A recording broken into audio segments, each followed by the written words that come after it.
గంటల తరబడి కుర్చీకి అతుకుపోయి పనిచేయటం మన ఆరోగ్యానికి ఏమంత మంచిది కాదని చెబుతారు డాక్టర్లు. కూర్చొని తింటే కొండలు కరిగిపోయినట్లుగా అదే పనిగా కూర్చొని పనిచేయటం వల్ల మన ఒంటి ఆరోగ్యము హరించుకుపోతుంది. కీళ్ల నొప్పులు, మోకాళ్ల నొప్పులు, అధిక బరువు ఇలా చాలా రకాల సమస్యలు చుట్టుముడతాయి. అన్నిటికీ మించి మనకు ప్రాణాధారమైన గుండె ఆరోగ్యం చతికిల పడుతుందని, గుండెపోటు ముప్పు కూడా పెరుగుతుందని హెచ్చరిస్తున్నారు డాక్టర్లు. గంటల తరబడి కూర్చొని పనిచేయటం గుండెకు ఎందుకు మంచిది కాదో ఇప్పుడు తెలుసుకుందాం. మోస్ట్ కామన్గా ఇప్పుడు మనకేంటంటే ఈ జాబ్స్లో majority of the times long hours of work, continuous sitting అనేది it's a common thing for all the working class people.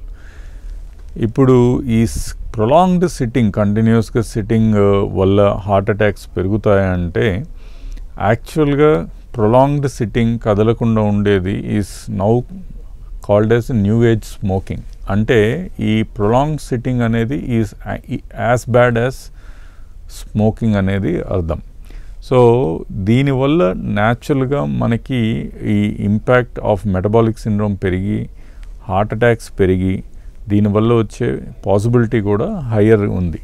So ఈ ఈ ఈ సైకిల్ ఆఫ్ ప్రొలాంగ్ సిట్టింగ్ని మనకి బ్రేక్ చేయాల్సిన అవసరం ఉంది. ఆల్ వర్కింగ్ క్లాస్ పీపుల్స్ కానీ అండ్ ఆఫీసెస్లో ఎస్పెషల్లీ కంటిన్యూడ్ వర్క్ చేసే వాళ్ళకి కానీ మినిమం 30 minutesకి ఒకసారి బ్రేక్ చేసుకొని have to stand, go for a walk for a couple of minutes and come back.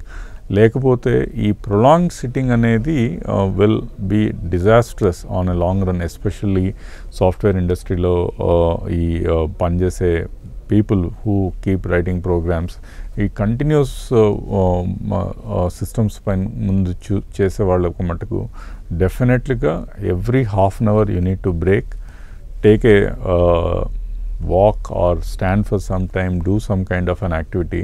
ఇది బ్రేక్ చేయకపోతే మటుకు హార్ట్ డిసీజెస్ పెరుగుతాయి.